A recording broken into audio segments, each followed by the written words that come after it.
পিসির যেমন মাথা খারাপ হয়েছে, উল্টোপাল্টা বলছেন, ঠিক এরও মানে মানসিক অস্থিরতা তৈরি হয়েছে।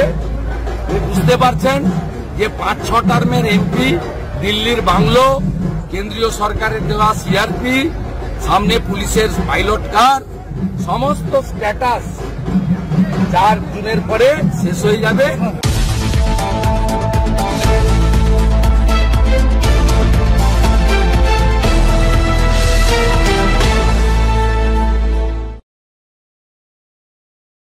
সাসপেন্ড করা হয়েছে। আমি এটা নিয়ে মন্তব্য করব। অধীর রঞ্জন কোম্পানির ভিতরের ব্যাপার, কোন কর্মচারীকে রাখবে, কোন কর্মচারীকে তাড়াবে, ওটা ওদের নিজেদের।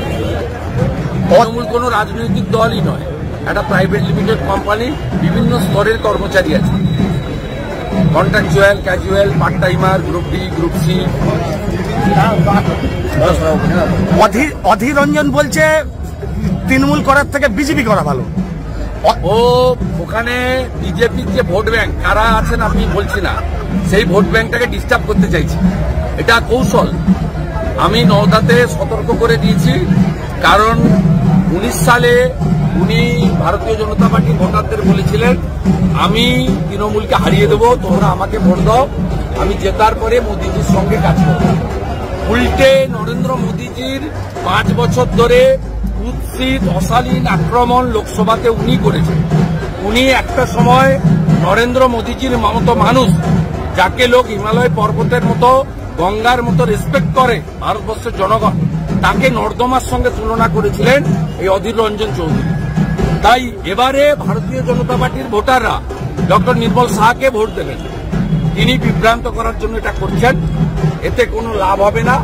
অধীর চৌধুরী থার্ড হবে এবং বহিরাগত ইউসুফ পাঠানকে হারিয়ে ওখান থেকে রাষ্ট্রবাদী ডাক্তার নির্মল শাহ এবারে মোদীজির কাছে পৌঁছাবে। এই প্রশ্ন করতেই আজকে রিপাবলিক বাংলার সাংবাদিকের কলার চেপে ধরল অধীর রঞ্জন চৌধুরী। পিসির যেমন মাথা খারাপ হয়েছে, উল্টোপাল্টা বলছেন, ঠিক এরও মানে মানসিক অস্থিরতা তৈরি হয়েছে। বুঝতে পারছেন যে 5-6 টার্মের এমপি, দিল্লির বাংলো, কেন্দ্রীয় সরকারের দেওয়া সিআরপি, সামনে পুলিশের পাইলট কার, সমস্ত স্ট্যাটাস 4 জুনের পরে শেষ হয়ে যাবে। তাই মানসিক অস্থিরতা থেকে এই ধরনের আচরণ, ধৈর্য হারিয়ে কলার চেপে ধরেছে দাদা, ধৈর্য হারিয়ে মানসিক অস্থিরতা থেকে সন্দেশকারীর ব্যবসায়ী, মাছ ব্যবসায়ীরা সেখানে ইডির র্যাডারে রাজ্যের 2-3 মন্ত্রীর নাম আসছে, কি বলবেন? সবাই জানে তো, ব্যারাকপুরের প্রার্থী তিনি একটা মন্ত্রী, আর বিধাননগরের একটা লম্বা মন্ত্রী যে মিউনিসিপ্যাল রিক্রুটমেন্ট স্ক্যামে যার বাড়িতে তল্লাশি হয়েছিল, আর একটা জেলে আছে। সবাই জানে এই 3টে মন্ত্রী, কিন্তু এগুলো সব চুনোপুটি, সব খেয়েছে হাওয়াই ছুটি।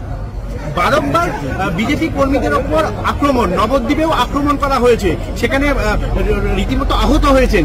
আমাদের প্রার্থীদের উপর আক্রমণ হয়েছে, রেখা পাত্র মহোদয়ের উপর আক্রমণ হয়েছে, ডাক্তার প্রণোদ টুডুকে হসপিটালে থাকতে হয়েছে, নিশীথ প্রামাণিকের উপর আক্রমণ হয়েছে, শান্তনু ঠাকুরের উপর আক্রমণ হয়েছে। গতকাল সনাতন সোরেন, আমাদের এসটি সভাপতি ঝাড়গ্রাম, বিয়ে বাড়ি থেকে ফিরছিল, মেরে মাথাতে কুপিয়ে দিয়েছে।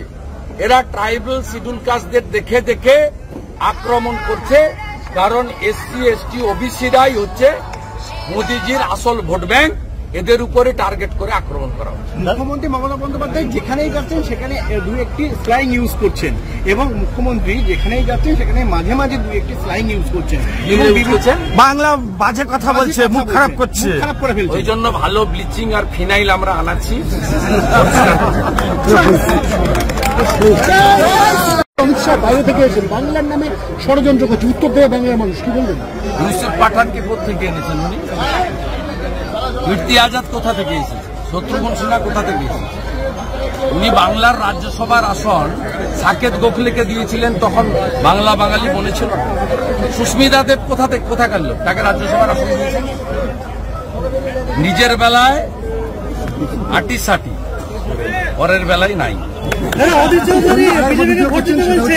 আমরা ভারতীয়ত্বে বিশ্বাস করি। 135 কোটি মানুষ, কাশ্মীর সে কন্যাকুমারী, দেশ আমারি দেশ আমারি। আমরা ইউসুফ পাঠানকে বহিরাগত বলি না। নির্লজ্জ মুখ্যমন্ত্রী মিথ্যাবাদী ফরাক্কায় দাঁড়িয়ে বলছে প্রধানমন্ত্রী অন্ন সুরক্ষা ওটা আমার, আমি রেশন দিই। গান্ধী মাস্টার প্ল্যান কেন্দ্রের 75% টাকা বলছে আমি করেছি। এত অসত্য ভাষণ, এত মিথ্যা কথা। এই মুখ্যমন্ত্রী 21-এর আগে বলেছিল ডবল ডবল চাকরি। কালকে পশ্চিমবাংলার 50 লক্ষ অন্নদাতা কৃষকের অ্যাকাউন্টে পিএম কিষাণ সম্মান নিধির কিস্তির টাকা ঢুকেছে। আমাদের কোন প্রার্থী, কোন নেতা কেউ কোথাও বলেছে যে বিজেপিকে ভোট না দিলে পিএম কিষাণ সম্মান নিধি বন্ধ হয়ে যাব?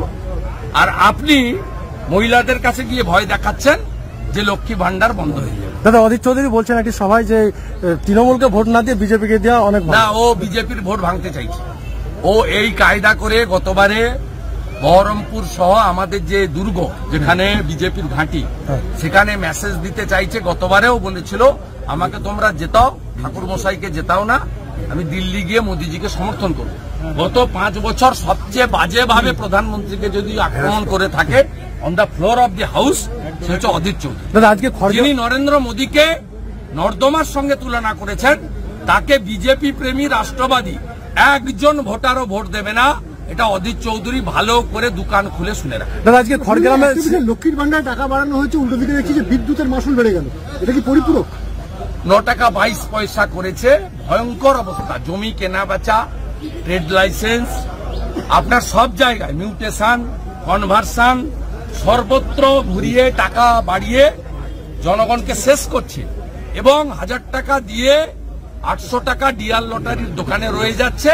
আর 28 টাকার মদের দোকান পাউচ 21,000 নতুন মদের সেন্টার দিয়েছে, যাতে মহিলারা সবচেয়ে বেশি পশ্চিমবাংলায় ক্ষতিগ্রস্ত। দাদা, রেজিনগরে প্রচুর পরিমাণে তাপস রায় তার সম্পর্কে প্রশংসা করেছেন কুণাল ঘোষ। আমি আমার সম্পর্কে দাদা বলছি, খড়গ্রামে আছে কংগ্রেস এবং তৃণমূলের সঙ্গে যে গোষ্ঠী দ্বন্দ্ব, কংগ্রেস এবং তৃণমূলের, পিসি ভাইপো দিতে হবে। দাদা খড়গ্রামে আছে কংগ্রেস এবং তৃণমূলের যে লড়াই, তার মধ্যে আগ্নেয়াস্ত্র নিয়ে উঁচিয়ে দেখলাম তৃণমূলের পতাকা হাতে করে করছে। আমি এখানে লিস্ট পড়ে দিলাম, দেখলেন না?